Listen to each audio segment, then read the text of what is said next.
My dear friend, आज मैं आपको इस वीडियो में जुलाई महीने के जो भी महत्वपूर्ण करंट अफेयर 1 से 15 जुलाई तक हैं उन सभी को कवर करूंगा। चाहे वो राज्यों से संबंधित हो, भारत सरकार के महत्वपूर्ण ऐप पोर्टल हो, पुरस्कार हो, महत्वपूर्ण निधन हो, रक्षा से संबंधित सौदे हो, उन सभी चीज़ों को मैं डिटेल में इस वीडियो में कवर करूंगा। जुलाई महीने का ये पार्ट 1 है और 15 से 31 जुलाई के बीच का करंट अफेयर मैं पार्ट 2 में लेकर आऊँगा। तो बिना समय बर्बाद किए स्टार्ट करते हैं। राज्यों से संबंधित महत्वपूर्ण करंट अफेयर, जो राज्य सरकार के द्वारा जो भी चीज़ें महत्वपूर्ण हैं वो चीज़ मैं पहले कवर करूँगा। छत्तीसगढ़ सरकार के द्वारा छत्तीसगढ़ सरकार की जितनी भी महत्वाकांक्षी योजनाएं हैं उन सभी को निगरानी करने के लिए छत्तीसगढ़ सरकार ने एक वेबसाइट और मोबाइल ऐप बनाया था, जिसे मुख्यमंत्री दर्पण वेबसाइट और मोबाइल ऐप के नाम से जाना जाता है। उसी मुख्यमंत्री दर्पण वेबसाइट और मोबाइल ऐप को इलाइट एक्सीलेंस अवार्ड 2020 दिया गया। तो आपसे पूछा जा सकता है कि छत्तीसगढ़ के किस वेबसाइट को इलाइट एक्सीलेंस अवार्ड दिया गया। मुख्यमंत्री दर्पण वेबसाइट और मोबाइल ऐप को इलाइट एक्सीलेंस अवार्ड दिया गया। आगे बढ़ते हैं।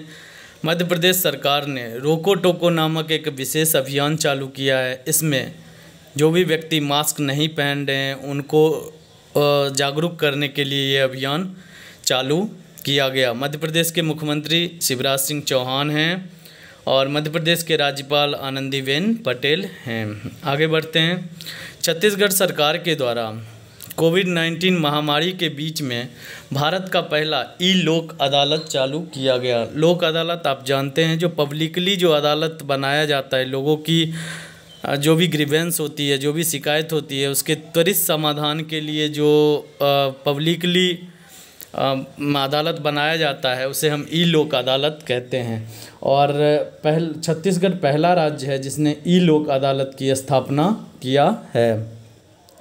तो ये भी आपसे पूछा जा सकता है, भारत का कौन सा राज्य पहली बार ई लोक अदालत चालू किया, आयोजन किया? तो छत्तीसगढ़। छत्तीसगढ़ के मुख्यमंत्री कौन है? भूपेश बघेल। और राज्यपाल कौन है? अनुसुईया उइके। आगे बढ़ते हैं हिमाचल प्रदेश से। हिमाचल प्रदेश का एक पुलिस स्टेशन है नादौन पुलिस स्टेशन, जिसे सर्वश्रेष्ठ पुलिस थाने का दर्जा दिया गया। और ये नादौन पुलिस स्टेशन किस ज़िले में है? तो छत्तीसगढ़ के हमीरपुर ज़िले में नादौन पुलिस स्टेशन है, जिसे राज्य और देश दोनों के देश के सबसे सर्वश्रेष्ठ पुलिस स्टेशन का दर्जा नादौन पुलिस स्टेशन को दिया गया। हिमाचल प्रदेश के मुख्यमंत्री कौन हैं? जयराम ठाकुर हैं। और हिमाचल प्रदेश के गवर्नर कौन हैं? बंडारू दत्तात्रेय। मैं आपको मेन करंट न्यूज़ के अलावा बहुत सारे स्टैटिक बताऊंगा, जैसे राज्यपाल, मुख्यमंत्री, इस सब चीज़ों को मैं बताऊंगा। तो आप मेरे साथ वीडियो के लास्ट तक बने रहिए। पश्चिम बंगाल की मुख्यमंत्री ममता बनर्जी ने सेल्फ स्कैन नामक एक मोबाइल एप्लीकेशन लॉन्च किया है। और ये जो सेल्फ स्कैन है ये पूरी तरह से सुरक्षित और सेफ है। और पश्चिम बंगाल की मुख्यमंत्री कौन है? ममता बनर्जी। और राज्यपाल कौन है? जगदीप धनखड़। आगे बढ़ते हैं। झारखंड सरकार के द्वारा झारखंड में एक है भारतीय कृषि अनुसंधान संस्थान। भारतीय कृषि अनुसंधान, आपसे ये भी पूछा जा सकता है स्टैटिक में, भारतीय कृषि अनुसंधान संस्थान कहाँ पे स्थित है? तो झारखंड में स्थित है। और उसी IARI के प्रशासनिक और शैक्षणिक भवन का नाम श्यामा प्रसाद मुखर्जी के नाम पर रखा गया। और आप जानते हैं श्यामा प्रसाद मुखर्जी, जिन्हें जनसंघ का संस्थापक भी माना जाता है। आपने एक स्लोगन भी सुना होगा, जहाँ हुए बलिदान मुखर्जी वो कश्मीर हमारा है। इनकी मौत जेल में ही, कश्मीर में ही हो गई थी। उसी कश्मीर को अपनाने, इंडिया का पार्ट बताने के चक्कर में, आंदोलन के चलते इनकी मौत हो गई थी। तो वही कहा जाता है कि जहाँ हुए बलिदान मुखर्जी वो कश्मीर हमारा है। तो ये भारतीय जनसंघ के संस्थापक थे और इन्हीं के नाम पे भारतीय कृषि अनुसंधान संस्थान, जो कि झारखंड में स्थित है, उसके प्रशासनिक भवन और शैक्षणिक भवन का नाम इनके नाम पर रखा जाएगा। आगे बढ़ते हैं। प्रधानमंत्री नरेंद्र मोदी के द्वारा मध्य प्रदेश में एशिया का सबसे बड़ा सोलार प्लांट चालू किया गया। तो मध्य प्रदेश में कहाँ पे चालू किया गया, तो रीवा में चालू किया गया, रीवा नामक जगह पे। इसीलिए उस सोलार प्लांट का पूरा नाम भी रखा गया Rewa ultra mega solar plant, जो कि कितना मेगावाट का है, 750 मेगावाट का है। तो आपसे ये पूछा जा सकता है कि एशिया का सबसे बड़ा solar plant Rewa ultra mega solar plant किस राज्य में स्थित है, तो ये मध्य प्रदेश में स्थित है। और इसकी क्षमता कितनी है, 750 मेगावाट के लगभग इसकी क्षमता है। हिमाचल प्रदेश ने एक अचीवमेंट हासिल किया है, वो ये कि एलपीजी कनेक्शन जो होते हैं, जो गैस का कनेक्शन होता है, वो 100% घरों में, मतलब हर घर में एलपीजी कनेक्शन पहुंचाने वाला हिमाचल प्रदेश पहला राज्य बन गया है। और ये हिमाचल प्रदेश ने किस योजना के तहत ये लक्ष्य को हासिल किया, आपसे ये भी पूछा जा सकता है। हिमाचल प्रदेश गृहिणी सुविधा योजना के तहत इस लक्ष्य को हासिल किया है। आगे बढ़ते हैं। हिमाचल प्रदेश के मुख्यमंत्री कौन है, जयराम ठाकुर, और राज्यपाल कौन है, बंडारू दत्तात्रेय। कर्नाटक सरकार के द्वारा बुनकरों जो जुलाहे होते हैं उनकी राहत योजना के लिए एक योजना चालू किया गया है, नेकरा सम्मान योजना चालू किया गया है। और कर्नाटक के मुख्यमंत्री कौन है, BS येदियुरप्पा, और राज्यपाल कौन है, वाजुभाई वाला। तो आपसे पूछा जा सकता है नेकरा सम्मान योजना जो कि बुनकरों के लिए राहत योजना है, किस सरकार के द्वारा चालू किया गया, तो ये कर्नाटक सरकार के द्वारा चालू किया गया। आगे बढ़ते हैं। महाराष्ट्र सरकार के द्वारा महारोजगार पोर्टल को चालू किया गया है। ये महारोजगार पोर्टल जो है वो 17 सेक्टर में जो रोजगार के लिए आवेदन करने में जो भी आवेदक हैं उनको सक्षम करेगा। और महाराष्ट्र के मुख्यमंत्री कौन है, उद्धव ठाकरे, और राज्यपाल कौन है, भगत सिंह कोश्यारी। आगे बढ़ते हैं। मध्य प्रदेश के पर्यटन बोर्ड ने एक नया अभियान चालू किया है, इंतजार आपका। और इस अभियान के तहत पर्यटकों को आकर्षित करने के लिए मध्य प्रदेश सरकार के द्वारा चलाया गया है। और इसके तहत सोशल मीडिया प्लेटफॉर्म पर इसको चालू किया गया है, जो भी फेसबुक, ट्विटर, इन सभी चीज़ों पे इंतजार आपका नामक एक पोर्टल चालू किया गया है, जिससे क्या होगा कि पर्यटन को बढ़ावा मिलेगा। उत्तर प्रदेश सरकार के द्वारा एक मिशन वृक्षारोपण 2020 अभियान चालू किया गया है। मिशन वृक्षारोपण 2020 अभियान चालू किया उत्तर प्रदेश की सरकार के द्वारा एक मिशन वृक्षारोपण अभियान चालू किया गया है। इस अभियान में होगा क्या कि 5 जुलाई को लगभग 25 करोड़ से अधिक पौधे लगाए गए। और 5 जुलाई को कौन सा दिन था, गुरु पूर्णिमा का अवसर था। तो हमारे जो योगी आदित्यनाथ जी ने हैं उन्होंने ये मिशन वृक्षारोपण 2020 अभियान को चालू किया था और 5 जुलाई को लगभग 25 करोड़ से अधिक पौधे लगाए गए और ये गुरु पूर्णिमा के अवसर पर चालू किया गया था। आगे देखते हैं। किसानों को आसान ऋण सुविधा उपलब्ध कराने के लिए उड़ीसा सरकार के द्वारा बलराम योजना को चालू किया गया। आपसे पूछा जा सकता है किसानों की सहायता के लिए बलराम योजना किस राज्य सरकार के द्वारा चालू किया गया, तो उड़ीसा राज्य सरकार के द्वारा बलराम योजना चालू किया गया। इसमें लगभग कितने किसान लाभान्वित होंगे, 7 लाख के लगभग किसान लाभान्वित होंगे और टोटल इस योजना का खर्च कितना आएगा, 1040 करोड़ के लगभग इसका खर्च आएगा। और इसको हेल्प करने के लिए जो हमारा नाबार्ड है, national bank for agriculture and rural development, वो आगे आया है। तो आपको एक बार फिर से बता दें, उड़ीसा सरकार के द्वारा बलराम योजना चालू किया गया जिसमें लगभग 7 लाख किसानों को इससे लाभ मिलेगा और 1040 करोड़ रुपए खर्च आएंगे, जिसमें से नाबार्ड इसमें सहायता करेगा, national bank for agriculture and rural development. Orissa के मुख्यमंत्री कौन है, नवीन पटनायक, और उड़ीसा के राज्यपाल कौन है, गणेशी लाल। आगे बढ़ते हैं। केरल राज्य के द्वारा जो भी बाहर से दूसरे राज्य से लौटने वाले हैं या विदेश से लौटने वाले जो भी पेशेवर हैं उनके लिए ड्रीम केरला प्रोजेक्ट लॉन्च किया गया है। केरल के मुख्यमंत्री कौन है, पिनारई विजयन, और केरल के राज्यपाल कौन है, आरिफ मोहम्मद खान। और आप जानते ही हैं केरल की राजधानी कहाँ है, तिरुवनंतपुरम। तो केरल सरकार के द्वारा कौन सा पोर्टल लॉन्च किया गया है। ड्रीम केरला प्रोजेक्ट जो है ये लॉन्च किया गया है। इसमें जो भी बाहर से आने वाले, दूसरे राज्य से लौटने वाले केरल के लोग हैं उनको रोजगार मिलेगा। कर्नाटक सरकार के द्वारा सेम कौशल कनेक्ट फोरम चालू किया गया है और यह एक ऐसा मंच होगा जहां पे जो जॉब देने वाले हैं, जो नियोक्ता हैं उनको, और जॉब की तलाश कर रहे हैं, नौकरी की तलाश कर रहे हैं, उन दोनों को एक साथ लाया जाएगा। तो ये कौन सा पोर्टल है? कौशल कनेक्ट फोरम किसके द्वारा चालू किया गया? कर्नाटक सरकार के द्वारा चालू किया गया। फिर से आप एक बार देख लीजिए, कर्नाटक के मुख्यमंत्री BS येदियुरप्पा और राज्यपाल वाजुभाई वाला। चलिए आगे बढ़ते हैं। दिल्ली सरकार के द्वारा कोविड-19 मरीजों के इलाज के लिए एक प्लाज्मा बैंक स्थापित किया गया है। आप जानते हैं प्लाज्मा थेरेपी जो है कोविड-19 के इलाज में सबसे सक्सेसफुल माना गया है। जो आदमी कोविड-19 से ठीक हो गए हैं उनके ब्लड से प्लाज्मा किसी दूसरे जो पीड़ित व्यक्ति हैं उनको डालने के बाद उनकी रिकवरी रेट बहुत ही ज़्यादा हो जाती है, बहुत जल्दी वो ठीक हो जाते हैं। इसीलिए दिल्ली सरकार ने प्लाज्मा बैंक स्थापित करने की घोषणा किया है। आगे बढ़ते हैं। मध्य प्रदेश सरकार के द्वारा वर्चुअल पोर्टल चालू किया गया, हमारा घर हमारा विद्यालय। इसमें शिक्षा की नियमितता को बरकरार रखने के लिए, मतलब अभी जो कोविड-19 के कारण स्कूल सारे बंद हैं तो बच्चों की पढ़ाई बाधित ना हो, इसलिए मध्य प्रदेश सरकार के द्वारा हमारा घर हमारा विद्यालय अभियान को लॉन्च किया गया। मध्य प्रदेश के मुख्यमंत्री कौन है? शिवराज सिंह चौहान। आगे देखते हैं। प्रधानमंत्री स्वनिधि योजना के तहत, और ये स्वनिधि का फुल फॉर्म क्या है? SWANIDHI।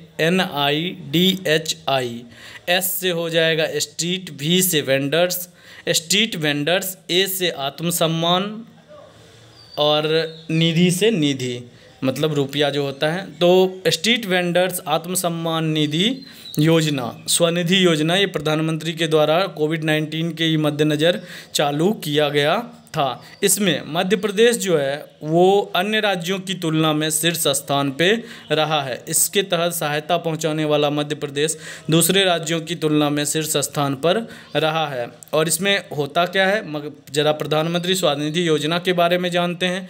इसमें 10,000 रुपये एक मुश्त ब्याज दिया जाता है। जो भी स्ट्रीट वेंडर्स हैं जिनका कामकाज इस कोविड-19 के कारण चौपट पड़ गया है, उनको 10,000 रुपये मुक्त कार्यशील पूंजी प्रदान किया जाता है। और इस पे जो 7% का ब्याज का अनुदान मिलेगा वो केंद्र सरकार के द्वारा वहन किया जाएगा।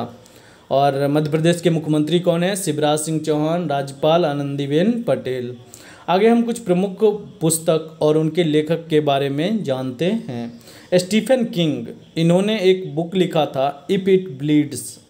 इस पुस्तक का विमोचन किया गया। आपसे पूछा जा सकता है इफ इट ब्लीड्स पुस्तक किसके द्वारा लिखा गया था? स्टीफन किंग के द्वारा लिखा गया था। ये एक जाने माने राइटर हैं। आगे बढ़ते हैं। Ruskin bond. रस्किन बॉन्ड का तो ऐसे बहुत सारा बुक है, लेकिन अभी हाल ही में जो बुक आया है उसका नाम ए सॉन्ग ऑफ इंडिया था। तो रस्किन बॉन्ड का book a song of India पुस्तक का विमोचन किया गया। मैं इस रस्किन बॉन्ड के अन्य बुक को भी बताता हूँ। Looking for the rainbow, till the clouds roll by and coming round the mountain. ये कमिंग राउंड द माउंटेन तो कितनी बार एग्जाम में पूछा भी गया है। तो आप इन 5 इनके जो 4 बुक हैं, इन चारों बुक का आप नाम याद रखिए। हाल ही में जो बुक है वो है सॉन्ग ऑफ इंडिया, लुक आगे, और पहला जो बुक है वो सब है looking for the rainbow, till the clouds roll by and coming round the mountain. ये सारे बुक रस्किन बॉन्ड के हैं। दलाई लामा की ऑटोबायोग्राफी जो है उसका नाम है his holiness the 14th Dalai Lama, the 14th Dalai Lama an illustrated biography. इस शीर्षक से एक पुस्तक का विमोचन किया गया 2020 में। आगे बढ़ते हैं। मारुति सुजुकी के अध्यक्ष RC भार्गव, इन्होंने अपने एक्सपीरियंस पे, जो ये मारुति सुजुकी के अध्यक्ष थे, तो उद्योगपति के रूप में इन्होंने अपने एक्सपीरियंस को एक पुस्तक में लिखा है, जिस पुस्तक का नाम है getting competitive, A practitioners guide for India. तो आरसी भार्गव जो मारुति सुजुकी के संस्थापक हैं, उनके द्वारा जो बुक चालू किया गया है वो है getting competitive A practitioners guide for India. इस बुक को लिखा गया है। अब मारुति सुजुकी के प्रबंध निदेशक और सीईओ कौन है? Kenichi Ayukawa. और मारुति सुजुकी का मुख्यालय कहाँ है? नई दिल्ली में। आगे देखते हैं, आरबीआई के जो पूर्व गवर्नर हैं जिनका नाम था उर्जित पटेल, उन्होंने एनपीए, आप जानते हैं नॉन परफॉर्मिंग एसेट, आज बैंक का सबसे बड़ा मुद्दा बन चुका है नॉन परफॉर्मिंग एसेट, जो कि ऋण दिया गया है और वो लौट कर उसका भुगतान नहीं किया जा रहा है, वैसे एसेट को नॉन परफॉर्मिंग एसेट कहा जाता है। उसी को लेकर उन्होंने एक बुक लिखा था जिसका नाम था overdraft saving the Indian saver. तो आपसे पूछा जा सकता है overdraft saving the Indian saver किस आदमी ने लिखा था बुक? तो उर्जित पटेल के द्वारा लिखा गया था। आगे बढ़ते हैं, उपराष्ट्रपति एम वेंकैया नायडू ने future of higher education 9 mega trends इस बुक का विमोचन किया है, मतलब इस बुक को लॉन्च किया है। बुक का नाम आप एक बार फिर से देखिए, future of higher education 9 mega trends. और ये बुक को लिखा किसने है? CAV पट्टाभिराम। CAV पट्टाभिराम के द्वारा जो बुक लिखा गया है वो है future of higher education 9 mega trends. आगे हम महत्वपूर्ण दिवस के बारे में देखते हैं। जो महत्वपूर्ण दिवस 1 से 15 जुलाई के बीच में थे। तो 15 जुलाई को वर्ल्ड यूथ स्किल डे यानी विश्व युवा दिवस, युवा कौशल दिवस के रूप में मनाया जाता है। कितना जुलाई को? 15 जुलाई को विश्व युवा कौशल दिवस के रूप में मनाया जाता है। इस 15 जुलाई को जो विश्व युवा कौशल दिवस मनाया गया, इसका विषय क्या था? Skill for a resilient youth. संयुक्त राष्ट्र के महासचिव, चूँकि संयुक्त राष्ट्र के द्वारा ये घोषणा किया गया था, तो संयुक्त राष्ट्र के महासचिव को जानते हैं। अभी हमारे संयुक्त राष्ट्र के महासचिव कौन है? Antonio Guterres. आगे देखते हैं, जो युवा कार्यकर्ता मलाला यूसुफजई, जिन्हें आप जानते हैं नोबेल पुरस्कार भी, नोबेल शांति पुरस्कार भी मिला था, कैलाश सत्यार्थी के साथ में मिला था। तो ये पाकिस्तान की हैं मलाला यूसुफजई। 12 जुलाई को विश्व मलाला दिवस के रूप में मनाया जाता है। और यहाँ से एक और क्वेश्चन आपको पूछा जाता है। 2 बुक मलाला यूसुफजई का 2 फेमस बुक है, एक वी आर डिस्प्लेस्ड, एक आई एम मलाला। तो आपसे पूछा जा सकता है इसके राइटर कौन है? आई एम मलाला या वी आर डिस्प्लेस्ड के राइटर कौन है? तो मलाला यूसुफजई। और विश्व मलाला दिवस कब मनाया जाता है? 12 जुलाई को मनाया जाता है। आगे देखते हैं, 11 जुलाई को वर्ल्ड पॉपुलेशन डे यानी विश्व जनसंख्या दिवस के रूप में मनाया जाता है। ये तो आप जानते ही हैं और ये बहुत ही फेमस डे होता है। विश्व जनसंख्या दिवस कब मनाया जाता है? 11 जुलाई को मनाया जाता है। और विश्व जनसंख्या दिवस 2020 का विषय क्या है? Putting the brakes on the कोविड-19, मतलब कोविड-19 पर लगाम लगाना। Safeguarding the health and right of the women and girl, औरत और बच्चों, जो भी वुमेन हैं और गर्ल हैं, उनके हेल्थ और उनके राइट्स की रक्षा करना। ये विषय के साथ इस वर्ष का वर्ल्ड पॉपुलेशन डे, विश्व जनसंख्या दिवस मनाया गया। कब मनाया गया? 11 जुलाई को मनाया गया। आगे देखते हैं, इंटरनेशनल चॉकलेट डे। ये 7 जुलाई को दुनिया भर में इंटरनेशनल चॉकलेट डे के नाम से जाना जाता है। तो आपसे पूछा जा सकता है इंटरनेशनल चॉकलेट डे कब मनाया गया? तो इंटरनेशनल चॉकलेट डे 7 जुलाई को मनाया गया। आगे देखते हैं, 4 जुलाई को, ये इंडिया की बात है, अंतर्राष्ट्रीय बौद्ध परिसंघ के द्वारा धर्मचक्र दिवस कब मनाया गया? 4 जुलाई को धर्मचक्र दिवस मनाया गया। और आप जानते हैं ये सारनाथ के पास गौतम बुद्ध ने जो उपदेश दिया था उसी की याद में धर्मचक्र दिवस 4 जुलाई को मनाया गया। तो हमारे संस्कृति राज्य मंत्री कौन है? ये इंडिपेंडेंट चार्ज में है, मतलब संस्कृति राज्य मंत्री जो है हमारे वो प्रहलाद सिंह पटेल हैं। आगे देखते हैं, अंतर्राष्ट्रीय सहकारिता दिवस ये मनाया जाता है जुलाई के पहले शनिवार को। संयुक्त राष्ट्र के द्वारा सहकारिता दिवस के रूप में मनाए जाने की घोषणा किया गया। तो अंतर्राष्ट्रीय सहकारिता दिवस कब मनाया जाता है? 4 जुलाई को, चूँकि 4 जुलाई को इस वर्ष जुलाई में पहला शनिवार पड़ा था, इसलिए 4 जुलाई को अंतर्राष्ट्रीय सहकारिता दिवस मनाया जाता है। आगे बढ़ते हैं। 2 जुलाई को वर्ल्ड स्पोर्ट जर्नलिज्म डे यानी विश्व खेल पत्रकार दिवस, जो पत्रकार खेल से रिलेटेड न्यूज़ को कवर करते हैं उनकी याद में इसे मनाया जाता है। कब मनाया जाता है? 2 जुलाई को विश्व खेल पत्रकार दिवस के रूप में मनाया जाता है। आगे देखते हैं। 3 दिवस 1 जुलाई को है और तीनों दिवस महत्वपूर्ण है, आप उन्हें देखिए। नेशनल पोस्टल वर्कर्स डे, राष्ट्रीय डाक कर्मचारी दिवस, ये कब मनाया जाता है? 1 जुलाई को मनाया जाता है। और ये तीनों प्रोफेशनल्स का ही नाम है, एक डाक से संबंधित है, एक डॉक्टर लोग हैं, एक चार्टर अकाउंटेंट हैं। तो डाक कर्मचारी दिवस कब मनाया जाता है? 1 जुलाई को मनाया जाता है। और 1 जुलाई को ही राष्ट्रीय चिकित्सक दिवस मनाया जाता है। और राष्ट्रीय चिकित्सक दिवस किनकी याद में मनाया जाता है? तो हमारे एक महत्वपूर्ण और बहुत ही फेमस चिकित्सक हुए थे बिधान चंद्र राय, उनकी याद में मनाया जाता है 1 जुलाई को राष्ट्रीय चिकित्सक दिवस। आगे नेशनल चार्टर अकाउंट डे, ये भी मनाया जाता है, 1 जुलाई को मनाया जाता है। क्यों मनाया जाता है?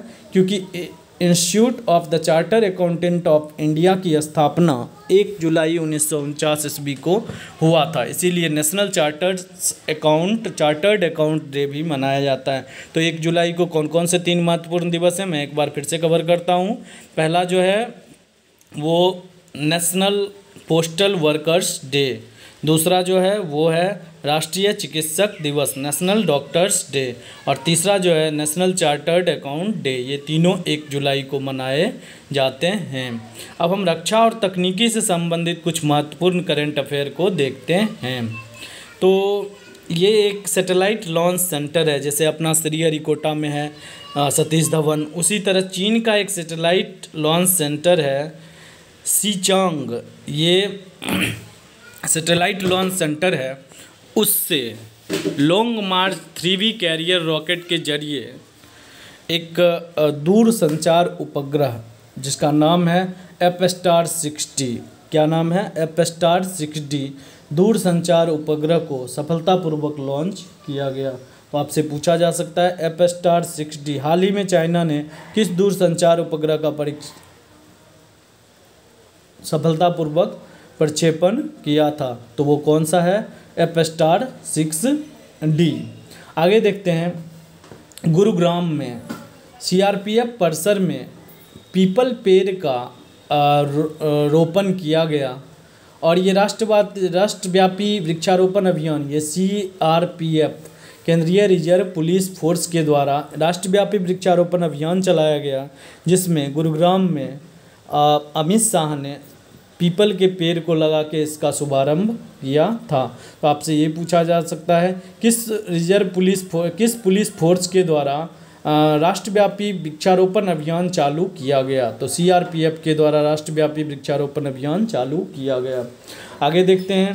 IIT कानपुर के द्वारा एक शुद्ध स्मार्टफोन ऑपरेटेड हैंडी अल्ट्रावायलेट कीटाणुरोधक हेल्पर, इसको शुद्ध को लॉन्च किया गया। आपसे पूछा जा सकता है शुद्ध, ये जो कीटाणुरोधक है डिवाइस, इसको किस IIT के द्वारा चालू किया गया? IIT कानपुर के द्वारा इसे चालू किया गया है।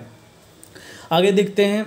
बोइंग इंडिया, जिसके साथ भारत का समझौता हुआ था 2015 में कि वो 22 अपाचे हेलीकॉप्टर और 15 चिनूक हेलीकॉप्टर भारत को देगा, और उसके लिए उसका जो लास्ट आखिरी 5 जो AH-64 ये अपाचे लड़ाकू हेलीकॉप्टर था, उसका भी डिलीवरी उसने बोइंग कर दिया। ये एक रक्षा सामग्री बनाने वाली कंपनी है, अमेरिकन कंपनी है बोइंग इंडिया, और इसने अपाचे हेलीकॉप्टर 5 लास्ट जो अपाचे हेलीकॉप्टर बचा हुआ था वो दे दिया।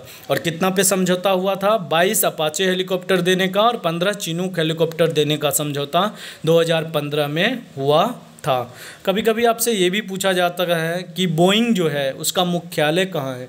बोइंग का मुख्यालय शिकागो में है, और शिकागो अमेरिका में है। और बोइंग की स्थापना कब हुई थी? तो 15 जुलाई 1916 ईस्वी में बोइंग की स्थापना हुई थी। ये सारे प्रश्न आपके किसी भी एग्जाम में आ सकते हैं, ये सारे स्टैटिक होते हैं और स्टैटिक पूछने का कोई लिमिट नहीं होता है, कोई भी स्टैटिक उठा के डाला जा सकता है जो करंट में न्यूज में रहता है। आगे बढ़ते हैं। इसरो करेगा, इसरो जो है वो ब्राज़ील का जो अमेजोनिया 1, आप इधर ही हाल ही में अमेजन जो था उसमें भयंकर आग लग गई थी, तो अमेजोनिया 1 जो उपग्रह है वो वन की कटाई के निगरानी के लिए ही ब्राज़ील सरकार के द्वारा लॉन्च करने का निर्णय लिया गया है। और इसे लॉन्च कौन करेगा? हमारा जो Indian space research organisation ISRO है वो इसे लॉन्च करेगा। तो ब्राज़ील के अमेजोनिया उपग्रह को इसरो के द्वारा लॉन्च किया गया जाएगा। PSLV polar satellite launch vehicle, इसके द्वारा लॉन्च किया जाएगा। तो आगे देखते हैं, ब्राज़ील की राजधानी कहाँ है? ब्राज़ीलिया। और ब्राज़ील के राष्ट्रपति कौन है? Jair Bolsonaro. कौन है? Jair Bolsonaro. और ब्राज़ील की मुद्रा क्या है? Brazilian real. तो आगे बढ़ते हैं। कंपनी गूगल ने अपना जो गूगल प्लस उसका नाम बदलकर गूगल करेंट नाम से रीलॉन्च किया है।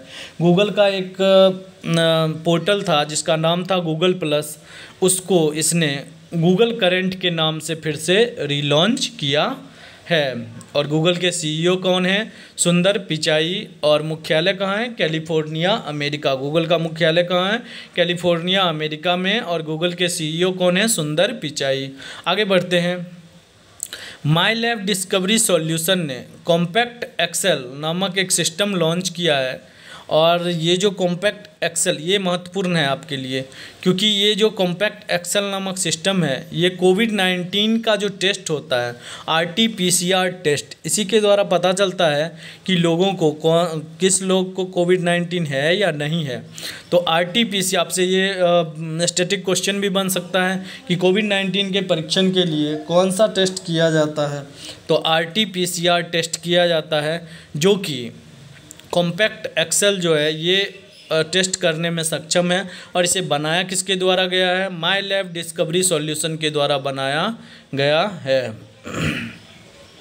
आगे देखते हैं। IIT कानपुर ने घर से कक्षा टीचिंग सेटअप मोबाइल मास्टर जी विकसित किया है। तो आपसे ये भी पूछा जा सकता है मोबाइल मास्टर जी जो ऐप है उसको किसके द्वारा विकसित किया गया है? IIT कानपुर के द्वारा विकसित किया गया है। अब हम आगे प्रमुख नियुक्तियां, इस्तीफा और संन्यास के बारे में जानेंगे जो 1 से 15 जुलाई के अंतर्गत हुआ है। चलिए, विधु पी नायर, इन्हें तुर्कमेनिस्तान में भारत का अगला राजदूत बनाया गया है। आप नाम याद रखिए क्योंकि राजदूत एम्बेसडर से आजकल फ्रिक्वेंटली क्वेश्चन पूछे जाते हैं, किन्हें कहाँ का राजदूत बनाया गया है। तो विधु पी नायर, मैंने इससे पहले भी जून का करंट अफेयर बनाया था, उसका भी 2 पार्ट था और उसमें भी मैंने बहुत सारे डिटेल में कवर किया था। तो विधु पी नायर को तुर्कमेनिस्तान में भारत का अगला राजदूत नियुक्त किया गया है। अब ज़रा हम जानते हैं तुर्कमेनिस्तान की राजधानी कहाँ है? अश्गाबाद। और तुर्कमेनिस्तान की मुद्रा क्या है? तुर्कमेनिस्तान मानात, मनात जिसको बोलते हैं वो। आगे देखते हैं। ऑस्ट्रेलिया के फुटबॉल टीम के पूर्व कप्तान और माइकल जेनिडन, इन्होंने खेल से संन्यास लेने की घोषणा किया है। तो अभी हम पढ़ रहे हैं प्रमुख नियुक्तियां, इस्तीफा और संन्यास। तो ऑस्ट्रेलिया के फुटबॉल टीम के पूर्व कप्तान जिनका नाम था माइल जेडिनक, इन्होंने संन्यास की घोषणा किया है। ट्यूनीशिया के प्रधानमंत्री जिनका नाम है एलिस फाक, नाम थोड़ा अजीब है बट आप याद कीजिए, इन्होंने राष्ट्रपति पद से इस्तीफा दे दिया है। और ट्यूनीशिया के प्रधानमंत्री थे ये एलिस फाक जिन्होंने इस्तीफा दिया है। और ट्यूनीशिया के राष्ट्रपति कौन है? कैस सईद। ये एक बार एग्जाम में पूछा भी गया था। ट्यूनीशिया के राष्ट्रपति कौन है? कैस सईद। और ट्यूनीशिया की राजधानी कहाँ है? ट्यूनिस। कहाँ है ट्यूनीशिया की राजधानी? ट्यूनिस। उसके बाद देखते हैं ऑस्ट्रेलिया के तेज गेंदबाज और क्रिकेट दिग्गज ब्रेट ली, कौन नहीं जानता है इनका नाम। इन्होंने स्पोर्ट अड्डा जो है उसने ब्रेटली को अपना नया ब्रांड एम्बेसडर बनाया है। और स्पोर्ट अड्डा है क्या? क्रिकेट, फुटबॉल, कबड्डी से जुड़ी ताज़ा जानकारी और आंकड़े प्रदान करने वाला एक प्लेटफॉर्म है। तो ऑस्ट्रेलिया के तेज गेंदबाज ब्रेटली को स्पोर्ट्स अड्डा, जो कि क्रिकेट, फुटबॉल और कबड्डी से जुड़ी हुई ताज़ा खबर को अपडेट करता है, उसने ब्रेटली को नया ब्रांड एम्बेसडर बनाया है। आगे बढ़ते हैं। मानव संसाधन विकास मंत्रालय के द्वारा, जो हमारा HRD मिनिस्ट्री है, शिक्षा विभाग है, उसके द्वारा डिजिटल शिक्षा पर एक ऐप लॉन्च, दिशा निर्देश जारी किया, प्रज्ञाता। उसमें उन्होंने ये कहा है कि डिजिटल शिक्षा इस तरह से होना चाहिए। जैसे मैं कुछ बातें बताता हूँ आपको। प्राइमरी से पहले के जो भी छात्र हैं, उनकी कक्षाएं 30 मिनट से अधिक की नहीं होगी। दूसरी बात उसने कहा है कि कक्षा 1 से 8 तक के 2 ऑनलाइन सत्र आयोजित किए जाएंगे और कक्षा 9 से 12 तक के लिए 4 ऑनलाइन सत्र आयोजित किए जाएंगे। मतलब एक दिन में 4 ऑनलाइन सत्र किसके लिए? 9 से 12 के लिए, और 1 से 8 कक्षा के लिए 2 ऑनलाइन सत्र आयोजित किए जाएंगे।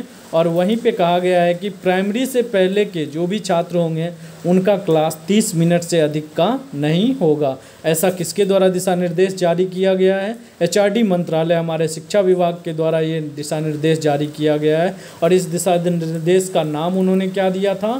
प्रज्ञाता। आगे देखते हैं। विदेश सेवा के अधिकारी विक्रम दुरईस्वामी को बांग्लादेश में भारत के राजदूत के रूप में नियुक्त किया गया है। आपसे ये तो बहुत ही इम्पोर्टेंट है, शायद ये एग्जाम में पूछा ही जाए, क्योंकि बांग्लादेश हमारा नेबर कंट्री है। और इससे पहले जो थे वहाँ पे राजदूत, उनका भी नाम बहुत फेमस था, रीवा गांगुली दास। शायद आपने नाम भी सुना होगा।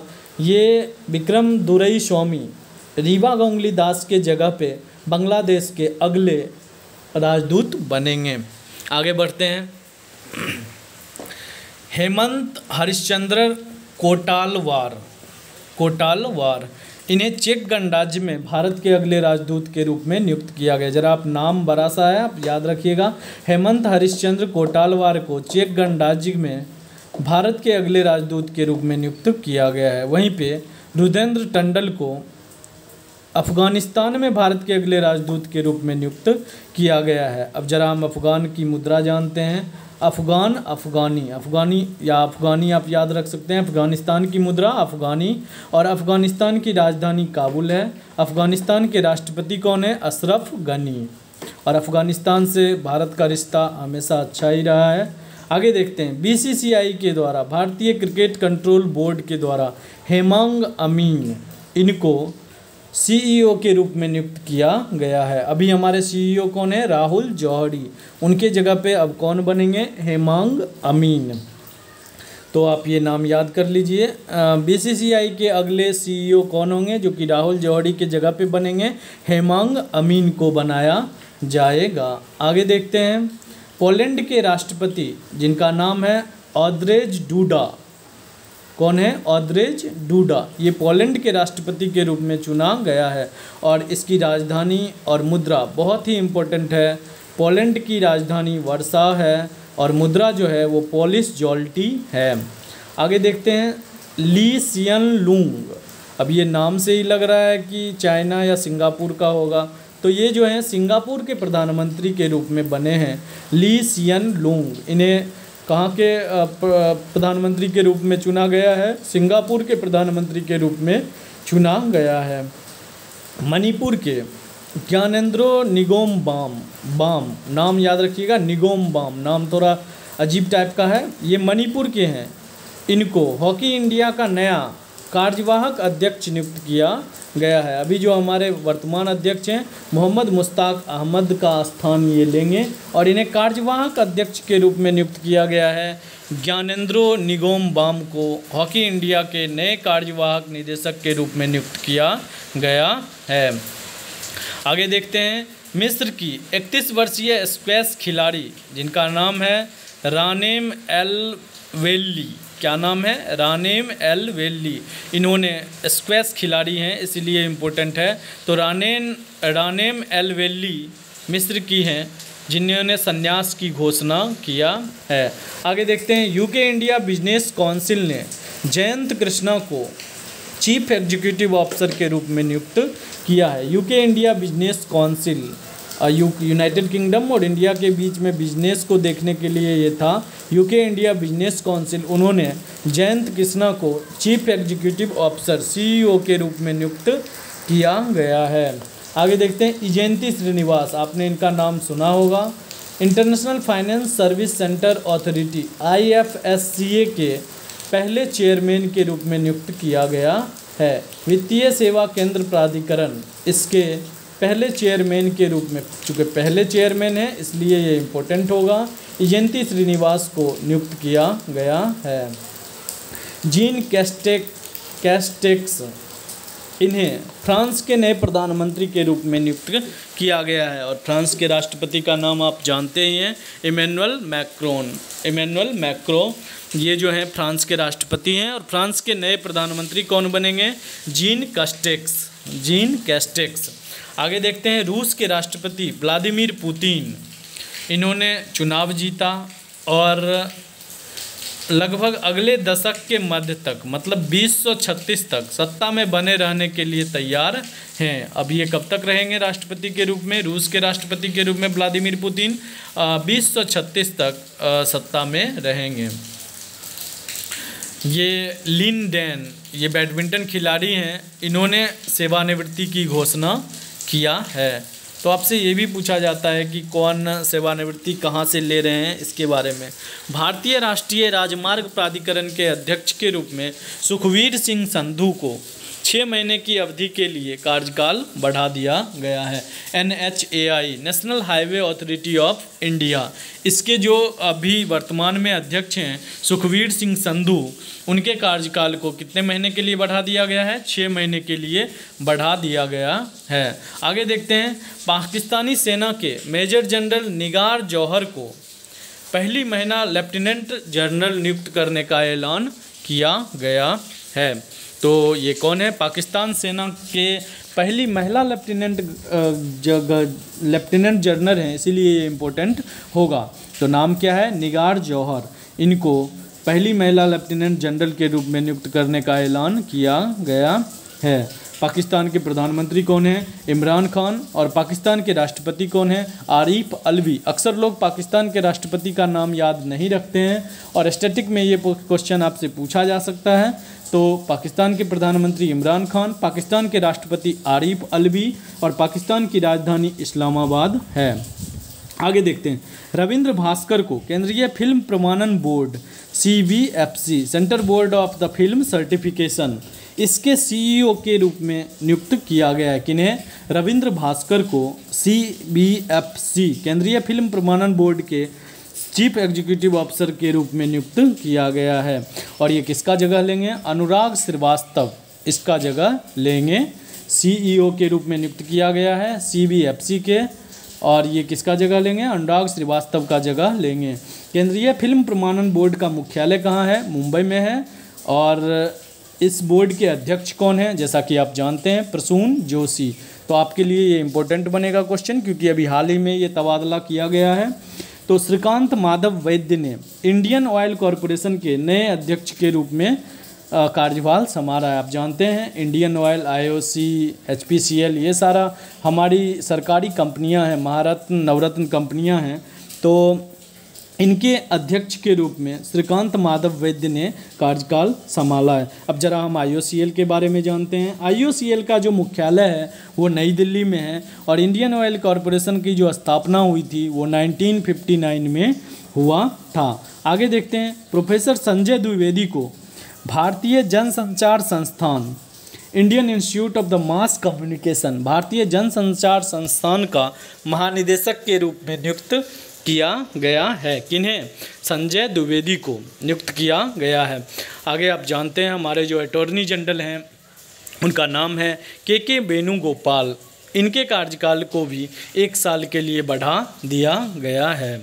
आगे देखते हैं, गुडनी जॉनसन, इन्हें आइसलैंड का राष्ट्रपति नियुक्त किया गया है। और आइसलैंड चूँकि खबर में है तो इससे संबंधित मुद्रा आपसे पूछा जा सकता है, राजधानी पूछा जा सकता है। तो आइसलैंड की राजधानी जो है रेकजेविक। क्या नाम है? रेकजेविक।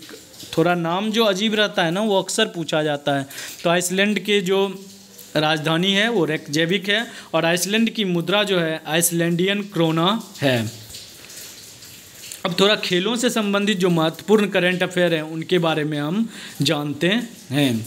एशिया कप टूर्नामेंट जो कि 2021 में होना था, लेकिन उसे जून 2021 तक के लिए स्थगित कर दिया गया। किसे? एशिया कप 2020 को और 21 को बंद कर दिया गया है। जबकि 21 में कहाँ पे होगा? जून तक बंद है, जून के बाद 21 में कहाँ पे होगा? श्रीलंका एशिया कप का आयोजन करेगा। और 2022 में एशिया कप का आयोजन कहाँ किया जाएगा? पाकिस्तान में किया जाएगा। तो ये आपके लिए इम्पोर्टेंट होगा। जून 2021 तक इसे स्थगित किया गया है एशिया कप को कोविड-19 के कारण, और श्रीलंका 2021 में जून के बाद इसकी मेज़बानी करेगा और पाकिस्तान 2022 में एशिया कप की मेज़बानी करेगा। आगे आपने नाम सुना ही होगा, लेविस हैमिल्टन। ये मर्सिडीज ड्राइवर हैं ब्रिटेन के। इन्होंने स्टायरियन ग्रैंड प्रिक्स 2020 जीता है। तो कहाँ पे हुआ था ये? ऑस्ट्रिया में हुआ था ये स्टायरियन ग्रैंड प्रिक्स 2020। इसे किसने जीता है? लेविस हैमिल्टन ने जीता है। ये फार्मूला 1 रेस होता है, तो मैं इस पर एक स्पेशल वीडियो भी बनाऊंगा। जितने भी फार्मूला 1 रेस हुए हैं उन सारे से संबंधित, तो आप वो वीडियो को ज़रूर देखिएगा। तत्काल अभी पढ़ते हैं। जी आकाश, ये 66 शतरंज ग्रैंड मास्टर बने हैं। 66 ये पूछा जाता है एग्जाम में। शतरंज ग्रैंड मास्टर 66 में नंबर के कौन बने हैं? जी आकाश बने हैं। अब मर्सिडीज के रेसर हैं मर्सिडीज के, और ये फिनलैंड से हैं, वाल्टेरी बोटास। इन्होंने ऑस्ट्रेलियन ग्रैंड प्रिक्स जीत ली है। ऑस्ट्रेलियन नहीं, ऑस्ट्रियन। आप नाम जरा क्लियर कीजिएगा। ऑस्ट्रिया से ऑस्ट्रियन ग्रैंड प्रिक्स 2020 जीता है। किन्होंने? वोल्टारी बोटास ने जीता है।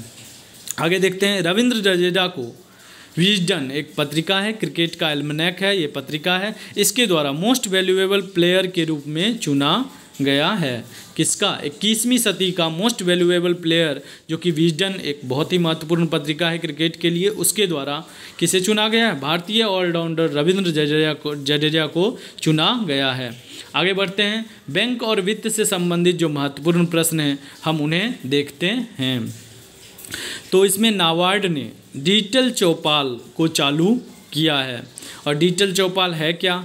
तो बैंक और वित्तीय संस्थानों के लिए 5,000 करोड़ रुपए की पुनर्वित्त योजना, जो बैंक और वित्तीय संस्थान जो रुपये की क्राइसिस से जूझ रहा है उसके लिए नाबार्ड 5,000 करोड़ रुपए की पुनर्वित्त योजना लॉन्च किया है, जिसका नाम रखा है डिजिटल चौपाल। आगे देखते हैं। वीज़ा जो आपका कार्ड होता है वो पेमेंट टेक्नोलॉजी में सबसे आगे अभी वीज़ा चल रहा है। इसने फेडरल बैंक के साथ वीज़ा सिक्योर प्रोग्राम को लॉन्च किया है। तो आपसे पूछा जा सकता है वीज़ा सिक्योर प्रोग्राम, वीज़ा ने किस बैंक के साथ समझौता किया है? तो फेडरल बैंक के साथ समझौता किया है। अब जरा फेडरल बैंक के एमडी और सीईओ का नाम जानते हैं, श्याम श्रीनिवासन।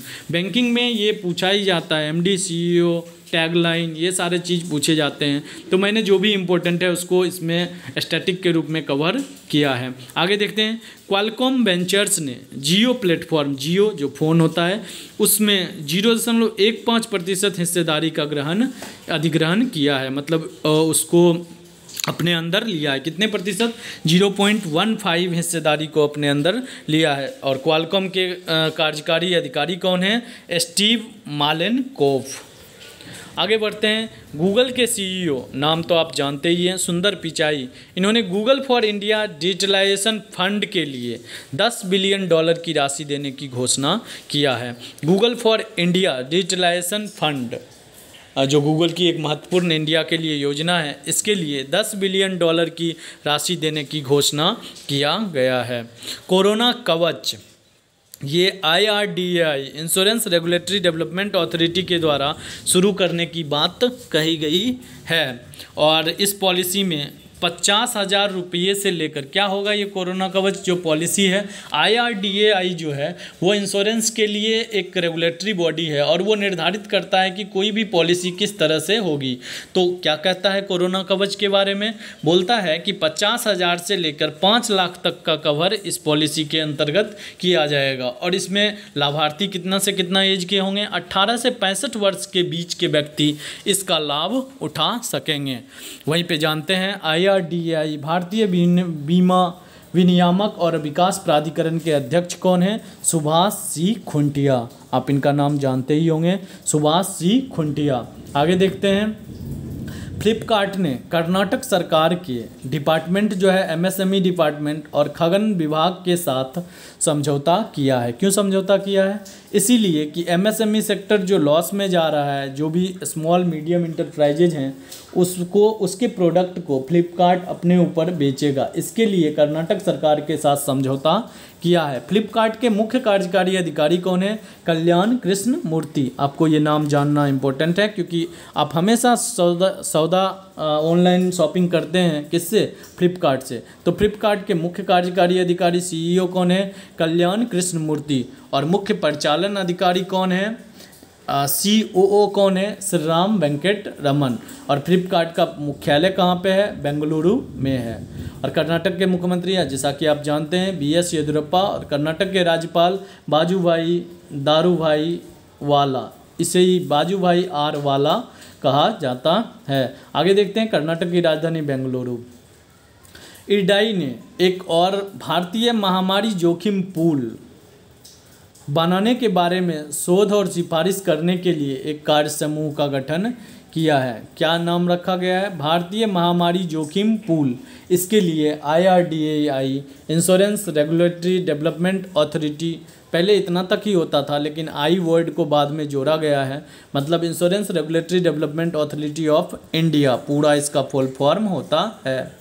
चलिए आगे देखते हैं, 2020-21 के लिए तमिलनाडु सरकार के द्वारा 30,500 करोड़ रुपये जुटाए गए और ये डिफरेंट फंड के द्वारा जुटाए गए, जो कि बाजार कर्ज के मामले में राज्य जो है सबसे ऊपर है। मतलब तमिलनाडु बाहरी फंड से 30,500 करोड़ रुपया जुटाने के साथ भारत का पहला राज्य बना है जो कि बाजार कर्ज में पहली, मतलब बाहर से कर्ज लेने में पहले स्थान पे है। आगे देखते हैं, यूनियन बैंक ऑफ इंडिया के प्रबंध निदेशक और CEO राज किरण राय, इनका कार्यकाल जो है ये बढ़ा दिया गया।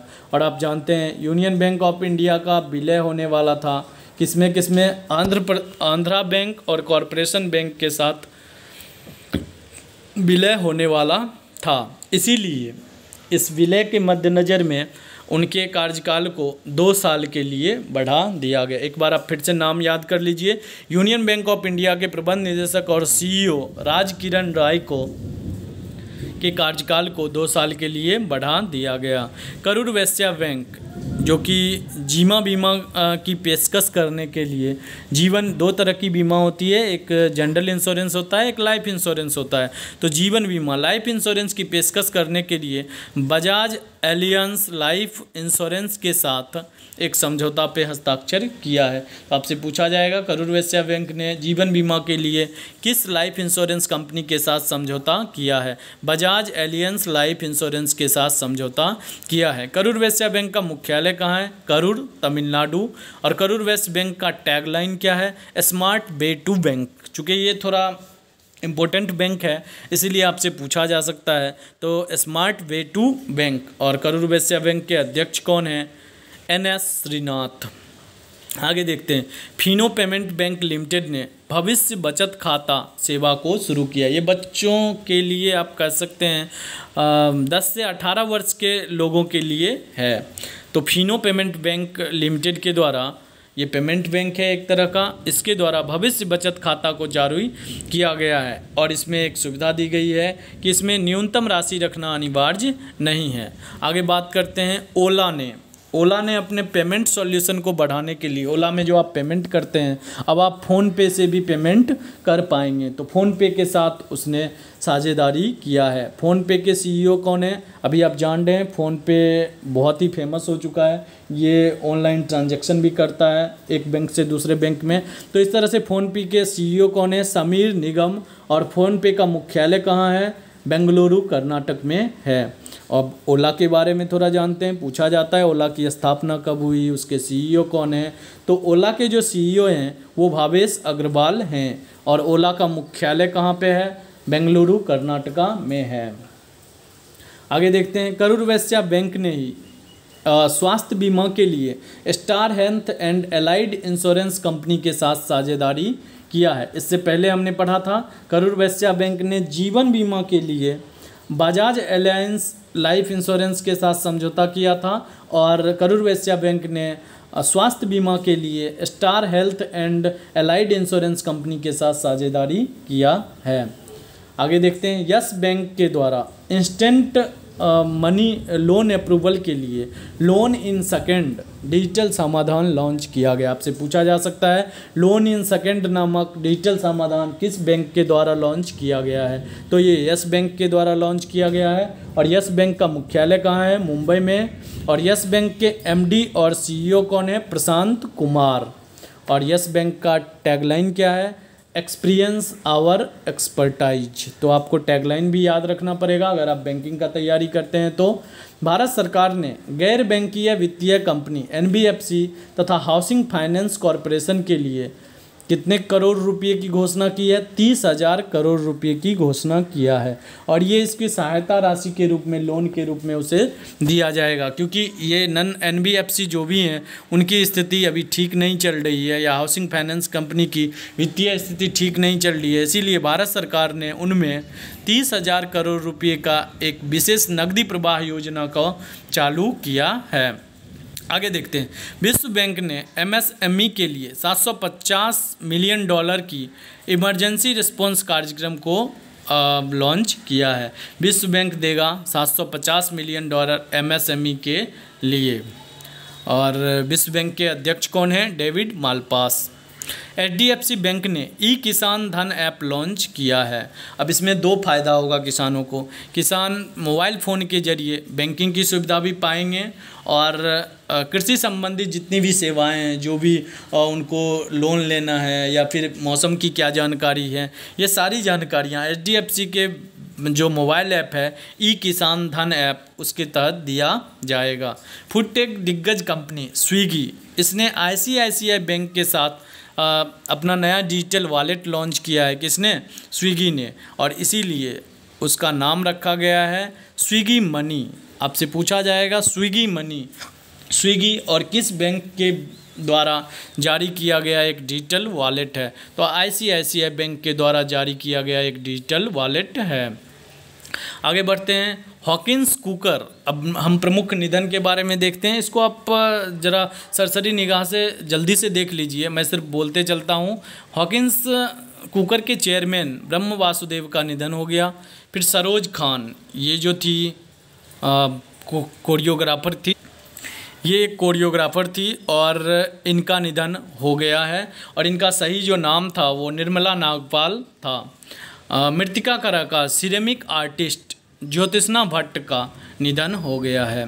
गुजराती पत्रकार और लेखक नागीदास संघवी का निधन हो गया। आप एक बार सिर्फ नाम पढ़ लीजिए, एग्जाम में आएगा तो आप टिक आउट कर लीजिएगा। इंग्लैंड के क्रिकेट इंग्लैंड विश्व कप विजेता टीम के सदस्य जैक चार्ल्टन का निधन हो गया है। गुजराती कार्टूनिस्ट आबाद बिन हसन जामी का निधन हो गया है। उसी तरह से आइवरी कोस्ट के प्रधानमंत्री एमादू गोन कुलीबिली, नाम थोड़ा अजीब है, कुलीबिली करके आप याद कर लीजिए। कुलीबिली, आइवरी कोस्ट के प्रधानमंत्री कुलीबिली का निधन हो गया है। म्यूजिशियन थे चार्ली डैनियल, उनका भी निधन हो गया है। गोवा के पूर्व स्वास्थ्य मंत्री डॉक्टर सुरेश आमोनकर का कोविड-19 के कारण निधन हो गया है। तो अभी आपके लिए वो निधन ज़्यादा इम्पोर्टेंट होगा जो कोविड-19 के कारण हुआ है। फिटनेस ट्रेनर और कन्नड़ टीवी अभिनेता सुशील गौड़ का भी निधन हो गया है। आगे देखते हैं, बॉलीवुड अभिनेता कॉमेडियन जगदीप का निधन हुआ है। आपने सुरमा भोपाली, जो शोले फिल्म में सुरमा भोपाली का नाम सुना होगा, वही ये जगदीप हैं। इनका पूरा नाम सैयद इश्तियाक अहमद जाफरी था। फेमसली उन्हें सुरमा भोपाली के नाम से जाना जाता था। ऐसे इनका एक और नाम जगदीप था। इनका भी निधन हो गया है। ब्रिटिश फिल्म और टेलीविज़न अभिनेता अर्ल कैमरून, इनका भी निधन हो गया है। मिजोरम के पूर्व विधानसभा अध्यक्ष उपा रॉकमलोवा, इनका भी निधन हो गया है। वेस्ट इंडीज़ के पूर्व क्रिकेटर एवर्टन विक्स, इनका भी निधन हो गया है। हास्य कलाकार कार्ल रीनर का निधन हो गया है। तो मैंने जल्दी से इसको निधन के बारे में, निधन में आपको सिर्फ इतना ही याद रहना होगा किसका निधन हुआ है और वो किस क्षेत्र से जुड़े हुए थे। बस 2 ही चीज़ आपको याद रखना पड़ेगा। आप एक बार फिर से वीडियो को बैक करके देख लीजिए। अब हम चलते हैं भारत सरकार की महत्वपूर्ण योजनाएं, ऐप और पोर्टल के बारे में। तो चलते हैं अटल इनोवेशन मिशन। ये हमारे जो भी महत्वपूर्ण ऐप भारत सरकार के द्वारा लॉन्च किए गए उनके बारे में हम जानकारी ले रहे हैं।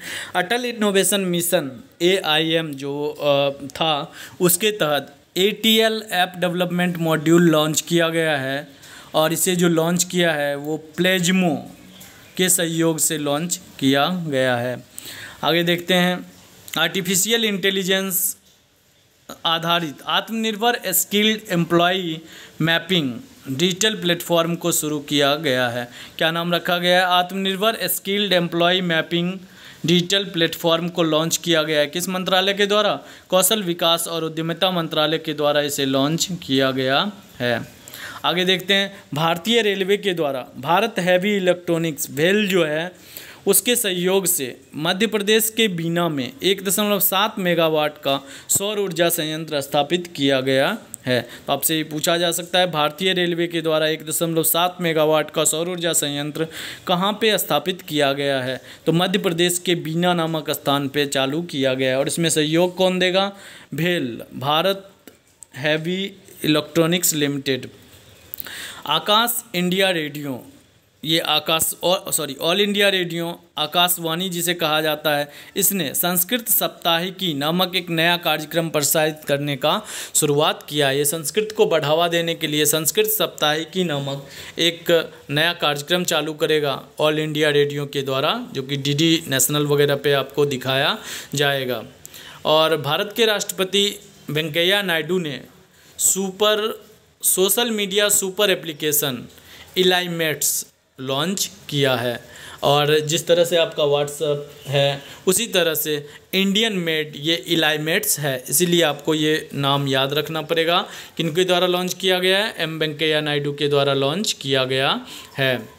इलाइमेट्स एक made in India social media super app है और बेंगलुरु स्थित सॉफ्टवेयर कंपनी के द्वारा इसे चालू किया गया है। तो आप नाम याद रखिए, एलाइमेट्स, जो किसके बराबर होगा? फेसबुक, व्हाट्सएप, इंस्टाग्राम जैसा ही एक प्लेटफॉर्म होगा जो कि मेड इन इंडिया है। दिल्ली सरकार की e learning portal e resources made accessible for Delhi LEAD lead Delhi सरकार के द्वारा लॉन्च किया गया है। इसमें कक्षा 1 से लेकर 12वीं के छात्रों के लिए 10,000 शिक्षण सामग्री और पाठ्यक्रम सामग्री उपस्थित कराया जाएगा। 1 से लेकर कक्षा 12वीं तक के छात्रों के लिए 10,000 के लगभग शिक्षक सामग्री उपलब्ध कराया जाएगा। नाम क्या है? LEAD ई पोर्टल दिल्ली सरकार के द्वारा लॉन्च किया गया है। दिल्ली के सरकार ने पौधे लगाओ पर्यावरण बचाओ अभियान को भी चालू किया है। और दिल्ली के राज्यपाल कौन है? अनिल बैजल। और दिल्ली के मुख्यमंत्री कौन है? अरविंद केजरीवाल। IIT गांधीनगर ने चेस्ट एक्सरे इमेज के जरिए कोविड-19 का पता लगाने के लिए AI आधारित उपकरण विकसित किया है। ये अपने तरह का एक नया होगा। अभी आपने नाम सुना था कोविड-19 के टेस्ट के लिए RT-PCR टेस्ट किया जाता है।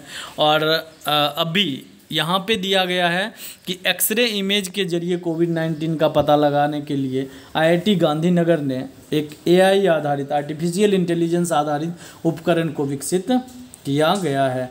मत्स्य संपदा, ये हमारे जो गिरिराज सिंह हैं जो कि बेगूसराय से सांसद हैं, केंद्रीय मत्स्य पालन पशुपालन और डेयरी मंत्री गिरिराज सिंह, उनके द्वारा मत्स्य संपदा के लिए मत्स्य संपदा नाम का एक योजना लॉन्च किया गया है, जो किस पर दिशा निर्देश जारी करेगा। प्रधानमंत्री का एक योजना है, प्रधानमंत्री मत्स्य संपदा योजना, PMMSY, प्रधानमंत्री मत्स्य संपदा योजना, उसके संचालन के लिए एक दिशा निर्देश जारी करेगा जिसका नाम रखा गया है मत्स्य संपदा।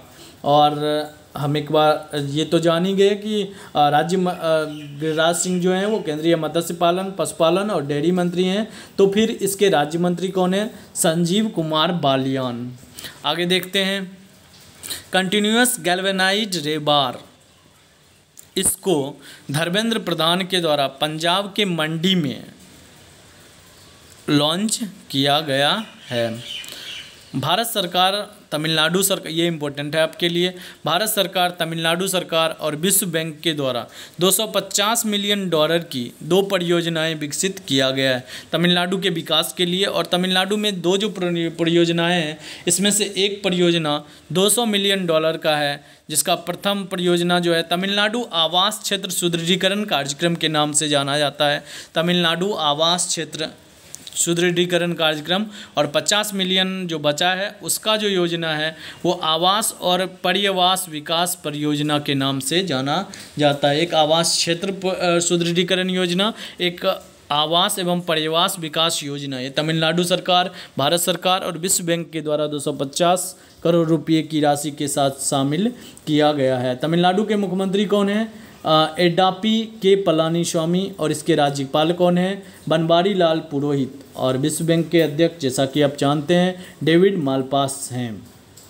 खेल मंत्री किरण रिजिजू ने नाडा, नेशनल एंटी डोपिंग एजेंसी, जो जानते हैं आप खेल से संबंधित जितने भी खिलाड़ी होते हैं उनके टेस्ट करते हैं कि उन्होंने ड्रग्स तो नहीं ले रखा है, किसी दवाई के इफेक्ट में तो नहीं है, इसकी चेक करने की जो एजेंसी होती है एंटी डोपिंग एजेंसी, उसके लिए एक पहला ऐप जारी किया गया है, नाडा ऐप, जिससे ये पता चलेगा कि कौन सा चीज़ रेस्ट्रिक्टेड होता है।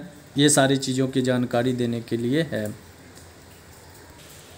आगे देखते हैं, राष्ट्रीय और अंतर्राष्ट्रीय पुरस्कार में हम देखते हैं तो कौन कौन सा पुरस्कार किसे दिया गया है।